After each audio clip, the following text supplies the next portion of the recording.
takes the Russian intellectuals of the 19th century, and it's supposed to be a series of 3 plays. I forget the name of the first one, but it's got rave reviews. I just heard it on NPR, they were talking about it, and they were talking about some of these intellectuals from that 19th century period who were talking about, guess who?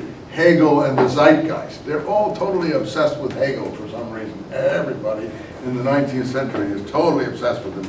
From Karl Marx to Haram to all these different people. Anyway, he goes on to praise the Pharisees as if they cared for the state. They didn't care for the state. They didn't care about the state. They only cared, if you like, about the Torah, perhaps, but not the state.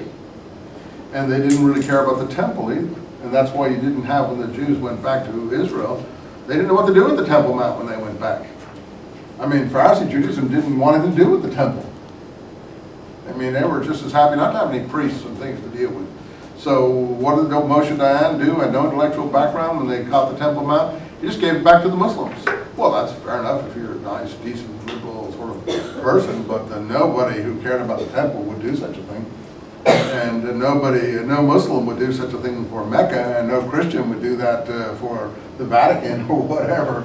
And so on, to give your most holy site back to the people who originally conquered it, that would be ludicrous. There's an article today in the Los Angeles Times by someone, if you've read it, it was,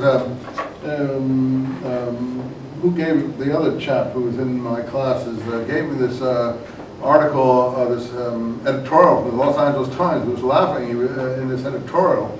I didn't bring it with me, but you might look at it. He was talking about how the Muslims never give up any conquered territory. They never give up any conquered territory. And that is a law in Islam. Never, once it's Islamicized, you can never give it back. They're talking about the Pope's trip to Byzantium and the churches there that have been turned into mosques and so on. They don't have any embarrassment, any of these things. But he said, either they never give anything back in this article, or when they're having a little trouble over something, then they go to the UN and they complain, meaning about Palestine and Jerusalem and so on and so forth. It was really the only article I've ever seen like that, and the person actually was very accurate in that particular assessment. They never give up anything, and when they can't get something, they go to the UN and they complain about it, which is actually what's been going on for the last 50 years. I'm not criticizing them. I mean, they're wise to do that, but in any case. The Jews, on the other hand, don't know what they're doing half the time with these things. And that's because of the problem with Pharisee Judaism. That's why I bring it up. It doesn't have a clear identity for a territorial people. It's not a religion of a territorial people. It's a religion of a diaspora. And he likes it. So, okay, fine, but we're in the background to the Sunshine movie. You know, we don't have much time left between 1900 and 1933.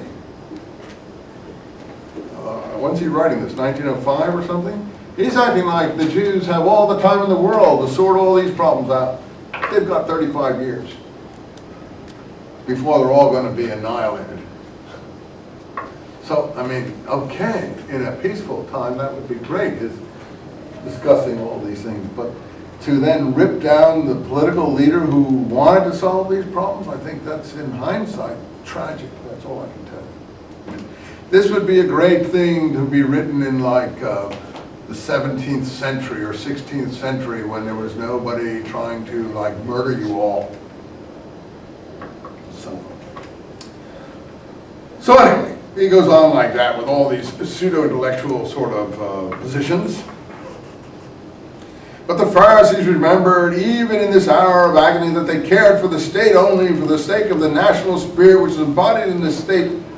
Oh, we just showed you the Rabbi Yochanan, he didn't care at all about the state. He only cared about the teaching centers for Judaism, which is fine, there's nothing wrong with that. And he is true here. So the Pharisees, Torah in hand, went to Yavne. There it is, right there. I knew that was coming. The heroic birth moment of rabbinic Judaism. This is not a Zionist, you see.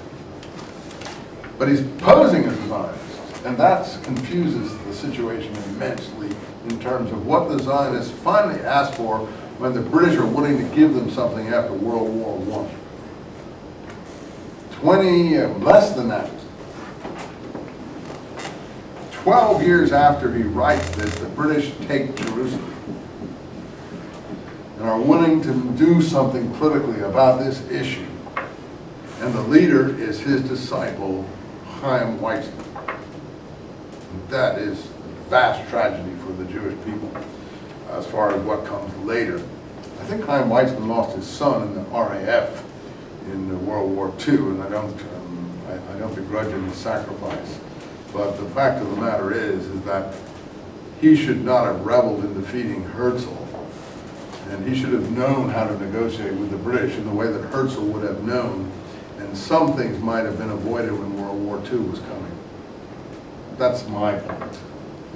And so when this mindset is dominating political mindset of people who are in the leadership positions, who don't feel that there's a time limit on their activity, and are more interested in cultural issues, which are noble, nothing wrong with them, but we're not, you're looking at the Sunshine Movement. You're not in a situation where cultural issues are going to matter. Anyway, I'm glad I told you about Yavneh, because there it is. Anyway, the work of the Pharisees bore fruit, and they succeeded in creating a sort of shadow body politic with no roots in the solid earth. Exactly true. That is so true. That's certainly true. No roots in the shallow earth. That is true. The ghetto organizations, and this went on for 2,000 years, kept the Hebrew national spirit alive. He says, well, maybe. It's hard to, or we can't argue one way or the other, and I wouldn't want to argue with them about that. The ghetto organizations, the foundations of which were laid in the period immediately following the destruction of Jerusalem, is a miracle without parallel in human history.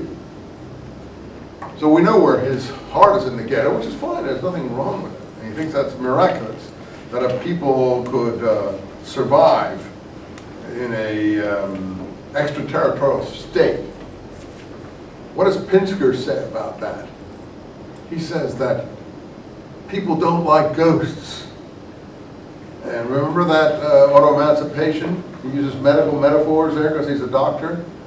And he says that to everyone the Jews were like a walking dead. How come they're still around, and so on and so forth. And he's called it Judeophobia. You'd have to read him in, it might be a good thing I could ask you about on these matters for an exam. Well, this is a very revealing essay. I mean, you don't have to take my view. Please don't. Just make your own view on these things. I read these things and I get very upset because I know what happened. Anyway, fine at the bottom. So the last 260. So once again, spiritually minded Jews have revived the brutal asceticism of the Essenes. Oh, okay. I think that's not a bad idea, and I would agree with them like that. And for that, forget what I think. I'm just